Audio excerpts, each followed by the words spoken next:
ভারতের S-400 আকাশ প্রতিরক্ষা ব্যবস্থা উড়িয়ে দিল পাকিস্তান। ভারতে প্রতিশোধমূলক হামলা শুরু করেছে পাকিস্তান।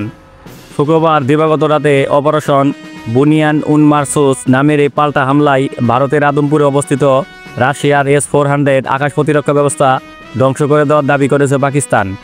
পাকিস্তানের রাষ্ট্রীয় গণমাধ্যম রেডিও পাকিস্তানে এ তথ্য জানানো হয়েছে।